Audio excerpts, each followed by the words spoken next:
नमस्ते बच्चों, आइए आज आपको सुनाते हैं अढ़ैया ब्राह्मण कहानी का तीसरा भाग। और अगली एकादशी पर 3 लोगों के लिए भोजन सामग्री लेकर जंगल में चला गया। वहाँ उसने भोजन बनाया। इस बार ठाकुर जी और सीता जी के साथ लक्ष्मण भैया भी पधारे। अब शिष्य बेचारा फिर से ऐसे ही रह गया। अब वो फिर से जब आश्रम लौट कर आया तो गुरुजी ने पूछा, बताओ पेट तो भरा है? शिष्य बोला, नहीं गुरुजी, अब तो आपके ठाकुर जी अकेले नहीं आते, अब तो उनके साथ में इस बार 2 अतिथि आए थे।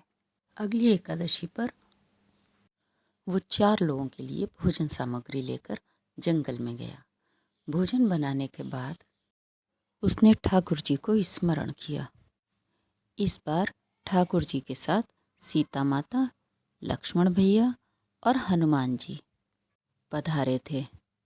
शिष्य ने उन लोगों को भोजन करवाया और अगली एकादशी पर 5 लोगों के लिए भोजन सामग्री लेकर जंगल में आया। इस बार उसने भोजन बनाया नहीं। उसने हाथ जोड़कर ठाकुर जी को याद किया। ठाकुर जी आए, उनके साथ सीता माता, हनुमान जी और लक्ष्मण भैया भी थे। ठाकुर जी बोले, इस बार तुमने भोजन तो बनाया ही नहीं और बुला लिया। शिष्य बोला, मैं क्या करूं ठाकुर जी, हर बार मैं निराहार रह जाता हूँ। इस बार मैंने सोचा कि अगर मैं भोजन बनाता हूँ तो शायद एक अतिथि और बढ़ जाएगा, इसलिए आप लोग स्वयं ही भोजन बना लें और मैं भी भोजन करूँगा। ठाकुर जी हंसे और बोले, ठीक है हनुमान, लक्ष्मण भैया के साथ तुम लकड़ी लेकर आओ, तब तक हम सीता माता के साथ मिलकर भोजन की व्यवस्था करते हैं। भोजन बनाने के बाद वो हाथ जोड़कर प्रार्थना करने लगे। शिष्य बोला कि अब आप क्या प्रार्थना कर रहे हैं?